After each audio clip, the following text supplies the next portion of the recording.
Kamagnet, sagutin mo to ng tapat ha. Ano ang mas matimbang sa'yo ngayon? Ang sasabihin ng ibang tao o ang pangarap mong matagal mo nang gustong abutin? Kasi minsan, hindi kakulangan ng talento ang pumipigil sa atin.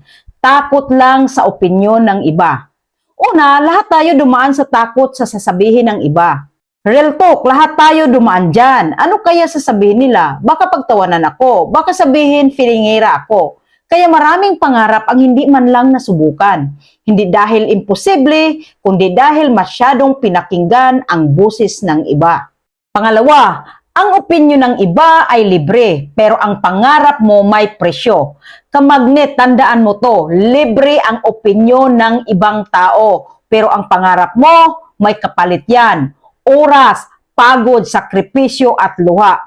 Ang tanong, bakit mo hahayaan ang mga taong walang ambag sa pangarap mo ang magdidikta ng desisyon sa buhay mo?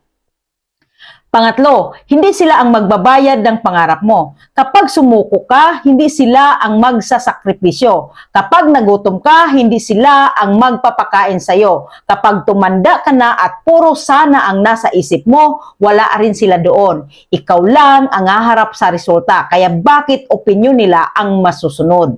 Pang-apat, ang pangarap mo ang babago ng buhay mo. Kung sasabihin ng tao, lilipas yan, pero ang pangarap na tinupad mo, yan ang magbabago ng kwento ng buhay mo, ng pamilya mo at kinabukasan mo. Ang tanong, alin ang mas may bigat? Panglima, hindi lahat maiintindihan ang pangarap mo. Hindi lahat maiintindihan ka. At okay lang yun. Hindi nila kailangang maniwala sa pangarap mo. Ikaw lang ang kailangan maniwala. Kasi kung naghihintay ka ng approval ng lahat, hindi ka kailanman kikilos. Pang-anim, piliin mo araw-araw ang pangarap mo. Araw-araw may choice ka. Makinig sa takot o kumilos para sa pangarap. Hindi kailangan perfect, hindi kailangan sigurado. Kailangan lang matapang kang pumili ng sarili mo. Kamagnet, huling tanong.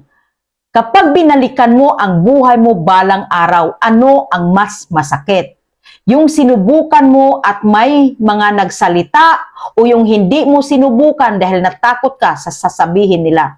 Kung tumama ito sa'yo, i-like mo to, i-share mo sa taong kailangan makarinig nito at mag-comment ka, pipiliin ko ang pangarap ko. Reminder, ang opinyon ng tao, ingay lang, ang pangarap mo ang direksyon.